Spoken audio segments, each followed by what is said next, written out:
pointer in C and how we can make a really bad program that is buggy. And then how pointers in Rust work. Okay, so if we allocate memory for storing a string hello, and well, first we need to count the number of characters in the string, done with strlen, and the reason for including string is to get this function. malloc, we allocate the memory, and that's why we include standard lib. And then we copy this string into the allocated memory and print it. And then we deallocate this. So this extra one, why do we have it? Well, it is for the terminating null byte. Of course, we could have printed hello immediately here without this, but I want to illustrate how to make a bad program. Not this one, but this one. So what we do here is to have two pointers and let them point to the same data. Then we free both, and that's a disaster. It's undefined behavior, and anything may happen. If we are lucky, the compiler would complain about it, but that is nothing that one should expect, because it's there is no requirement on anything in particular, not even a warning when something is undefined behavior. Okay, so the malloc and free functions, they maintain the heap data structure, and they assume that every object malloced or calloced, meaning initialized to zeros, is freed exactly once. And if you and then some parts of this data structure can be updated. And if you free again, then I mean it's against the expectations, so anything can happen. So Rust. Why not use garbage collection as in Java? Well, the reason is that it can be slow. And if it occurs at the wrong moment, for instance, when emergency landing an airplane, it can be time critical to not do garbage collection at that moment, since it may disturb both the pilot and the system and the passengers. So, as in C, we have explicit allocation and also deallocation, but there is a very big difference, namely that in Rust you can use drop to free the memory. Otherwise, if you don't, it will be freed when the pointer goes out of scope. I mean the pointer that points to this data. Okay, so now we can see there is a big difference between C and Rust, namely that here we have two pointers that point to the same data.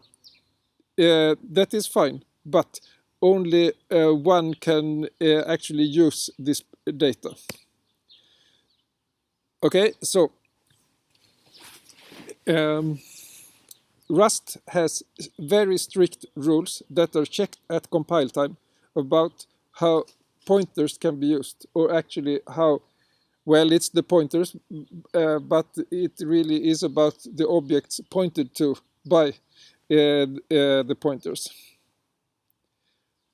Okay, and the purpose is to have very much increased probability that you have a correct function, I mean correct program, once the compiler likes your source code. So the purpose, according to Rust creators, is to be a fast systems programming language without the headaches of C. That's their interpretation. And I would say something else, but without the freedom of C. But it's very interesting to study, and it's fun to use to some degree, and it's always good to learn new things, also about things that you might not like,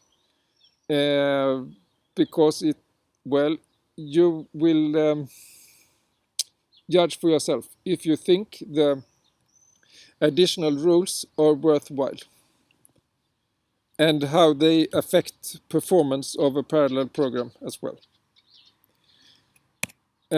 Okay, so if you want to learn more about Rust and writing code in Rust, I would recommend this master's thesis from 2018 by one of the best students I have had, Carl Richter.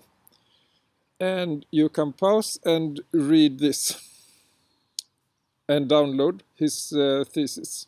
It's very good. So, how does Rust differ compared to Java and C? Well, in both Java and C, we could have multiple pointers to the same object. That we can have in Rust as well. But the ownership of an object can only be held by one pointer. So what happens here is that S owns this object. Now we have assigned, we have copied this pointer, and what happens then is that it is from now on T that owns this object. So the pointer S has become useless.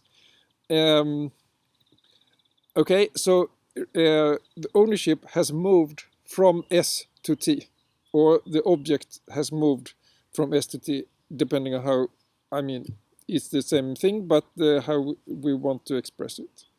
And of course, there can only be one owner at a time. So if we would like to use the moved object, the compiler will complain seriously. So, here we printed with T. Now we try to print, with S instead. And, the compiler will complain that we use a moved value. A value moved out from S. Okay? So what we can do is to clone this object.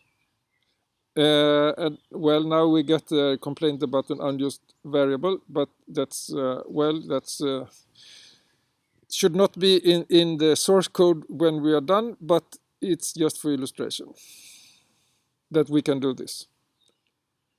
So now we have a completely new object, so it's fine to have both S and T.